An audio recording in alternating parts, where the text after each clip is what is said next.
2024 মাধ্যমিক এবং উচ্চ মাধ্যমিকের রেজাল্টের বড়সড় পরিবর্তন ঘটে গেল। 2024 আপনারা আর কি তবে খাতা রিভিউ করতে দিতে পারবেন না, পিপিএস বা পিপিআর করতে দিতে পারবেন না, সমস্ত কিছু কি বন্ধ হতে চলেছে এমনই কিন্তু খবর উঠে আসছে। বর্তমানে পর্ষদের তরফ থেকে নানা পরিবর্তন করা হয়েছে। পরীক্ষার আগেও আপনাদের একাধিক পরিবর্তন করা হয়েছে, পরীক্ষাতে একাধিক কড়াকড়ি করা হয়েছে। তারপরেও পরীক্ষার প্রশ্নপত্র ফাঁস হয়ে গেছিল, কিন্তু তারপরেও রেজাল্ট নিয়ে একটা বড়সড় পরিবর্তন হতে চলেছে এবং সেখানে খাতা রিভিউ কি আর করা যাবে? খাতা রিভিউর প্রসেস কি বন্ধ হতে চলেছে 2024 সালে? এবার থেকে কি সম্পূর্ণভাবে আর খাতা রিভিউ করতে পারবেন না আপনারা? পিপিএস বা পিপিআর করার সম্পূর্ণ নিষেধাজ্ঞা জারি হয়ে গেছে। এই সমস্ত বিষয় নিয়ে আপনাদের মধ্যে অনেকেই কমেন্ট করেছেন, কারণ 2024 মাধ্যমিক উচ্চ মাধ্যমিক সকল ছাত্রছাত্রীদের জন্য সুখবর যে খাতা রিভিউ করার মতো পরিস্থিতি আর তৈরি হবে না, কারণ আপনাদের নাম্বার বাড়িয়ে দেওয়া হচ্ছে। প্রতিটা ক্ষেত্রে আপনারা ন্যূনতম কিছু লিখে এলেও দুই পর্ষদের তরফ থেকে নোটিফিকেশন দিয়ে জানানো হয়েছে সমস্ত পরীক্ষকদের যে তারা আপনাদের নাম্বার দিতে বাধ্য।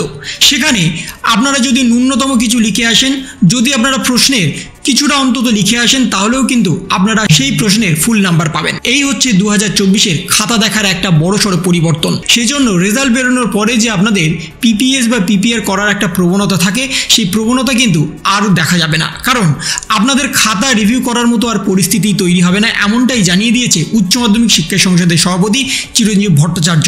গতকালকে একটি বৈঠকের মাধ্যমে তিনি স্পষ্টতা জানিয়ে দিয়েছেন 2024 সালে উচ্চ মাধ্যমিক পরীক্ষার্থীদের অঙ্ক বা অ্যাকাউন্টেন্সি ছাড়া সমস্ত বিষয়ে বাংলা, ইংরাজি, কেমিস্ট্রি, ইতিহাস, ভূগোল সমস্ত বিষয় আর কিন্তু খাতা রিভিউ করার মতো কোনো পরিস্থিতি তৈরি হবে না, কারণ সরাসরি নোটিফিকেশন দিয়ে সমস্ত শিক্ষক শিক্ষিকাদের জানানো হয়েছে যারা যারা খাতা দেখছেন তারা আপনাদের নাম্বার বাড়াতে বাধ্য। কারণ পর্ষদের তরফ থেকে নোটিফিকেশনে স্পষ্টত জানিয়ে দেওয়া হয়েছে আপনারা যদি ন্যূনতম কিছু লিখে আসেন, আপনারা যদি সাদা খাতা জমা না দেন, আপনারা যে যতটুকু কোশ্চেনে অ্যান্সার করে আসবেন ততটুকুই কিন্তু আপনাদের নাম্বার দেওয়া হবে। এতদিন পর্যন্ত যদি আপনারা কিছুটা অন্তত লিখে আসতেন আপনাদের নাম্বার দেওয়া হতো না, আপনাদের অ্যান্সারটা কেটে দেওয়া হতো। সেটা আপনারা অঙ্ক বলুন বা অ্যাকাউন্টেন্সির ক্ষেত্রে বলুন বা অন্যান্য কোনো সাবজেক্টের ক্ষেত্রে সম্পূর্ণ নাম্বারটা কিন্তু আপনাদের কেটে দেওয়া হতো। কিন্তু 2024 এমন নিয়মের পরিবর্তনের ফলে আপনাদের খাতা রিভিউ করার মতো আর পরিস্থিতি তৈরি হবে না।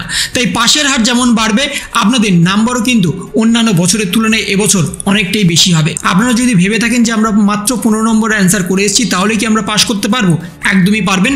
আপনারা যে যতটুকু অ্যান্সার করে এসেছেন ঠিক ততটুকুই কিন্তু আপনারা নাম্বার পেতে চলেছেন। কাটাকুটির কোনো ব্যাপার নেই। 2024 আপনাদের কোনো নাম্বার কাটা যাবে না, সেটা আপনাদের প্র্যাকটিক্যাল পরীক্ষা বলুন বা আপনাদের থিওরিটিক্যাল পরীক্ষা বলুন। ঠিক তেমনই মাধ্যমিক ছাত্রছাত্রীদের জন্য মধ্যশিক্ষা পর্ষদের সভাপতি রামানুজ গঙ্গোপাধ্যায় জানিয়ে দিয়েছেন প্রতিটা ছাত্রছাত্রীর ঢালাও নাম্বার দিতে হবে এবং এ বিষয়ে সরাসরি বিজ্ঞপ্তি প্রকাশ করা হয়েছে। দুই পর্ষদের তরফ থেকে অ্যান্সার কি পাবলিশ করে দেওয়া হয়েছে, সেই অ্যান্সার কি দেখে হুবহু খাতা মেলাতে হবে প্রতিটা পরীক্ষককে। তারা নিজেদের মতো খাতা মেলাতে পারবে না, তারা নিজেদের মতো অ্যান্সারের নাম্বারও বসাতে পারবে না। আপনাদের যতটা পরিমাণের নাম্বার দেওয়া সম্ভব হবে ঠিক ততটা পরিমাণেই বেশি বেশি নাম্বার দেওয়ার চেষ্টা চলছে 2024।